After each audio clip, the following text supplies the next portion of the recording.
Pemirsa, Indonesia menjadi tuan rumah penyelenggaraan konferensi tingkat tinggi ke-43 ASEAN yang digelar pada 5 hingga 7 September ini.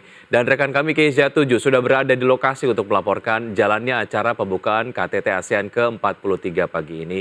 Selamat pagi Kezia, silakan dengan laporan Anda.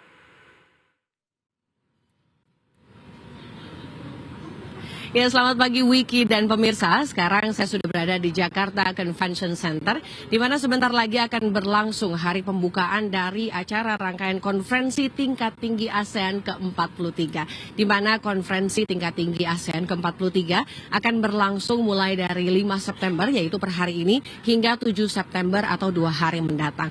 Di mana untuk ASEAN ke-43 atau konferensi tingkat tinggi ASEAN ke-43 ini akan berlangsung selama 3 hari dan dihadiri oleh berbagai negara anggota ASEAN juga negara mitra lainnya.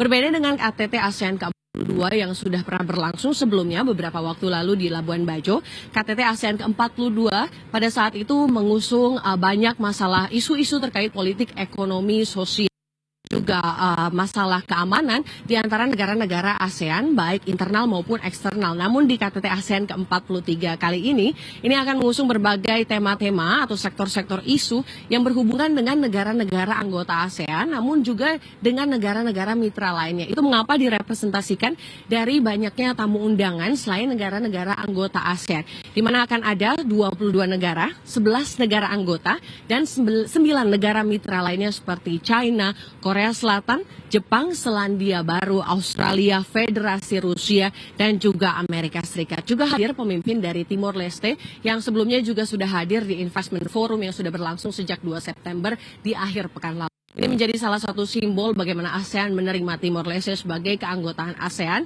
menuju ke ASEAN Visi di 2045. Selanjutnya juga yang menarik dari KTT ASEAN ke-40 adalah kehadiran dari Bangladesh dan juga Kepulauan Cook, di mana Bangladesh sendiri merupakan perwakilan atau sebagai ketua Indian Ocean Rim Association atau IORA. Perlu diketahui pemirsa,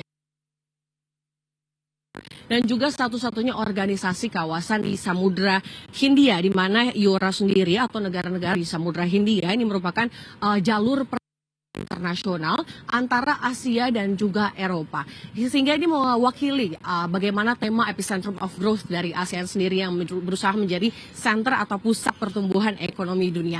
Itu dari sisi ASEAN ke arah barat. Dari sisi ASEAN ke arah timur diwakili oleh kehadiran negara Kepulauan Cook, di mana sebagai ketua Pacific Island Forum atau PIF. Sehingga realisasi dari epicentrum of growth di mana ASEAN sendiri bahkan Indonesia sebagai ketuaan ASEAN menjadi pusat untuk pertumbuhan ekonomi ASEAN secara kawasan dan juga pertumbuhan ekonomi dunia.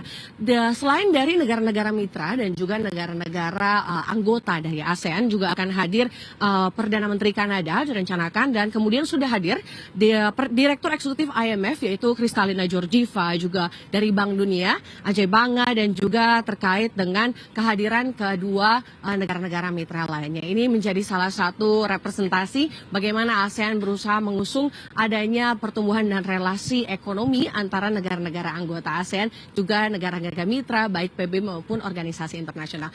Sementara itu yang dapat kami laporkan dari Jakarta Convention Center, saya Kezia 7, saya kembalikan ke studio. Semoga memang KTT ASEAN ke-43 ini akan menghasilkan berbagai macam koordinasi ataupun mungkin kerjasama antara sesama negara ASEAN ataupun mungkin negara lain, sehingga kemudian ASEAN ini dapat menjadi epicentrum of growth ataupun mungkin pusat pertumbuhan ekonomi dunia berikutnya begitu ya. Baik Kezia, terima kasih atas laporan Anda, selamat bertugas kembali.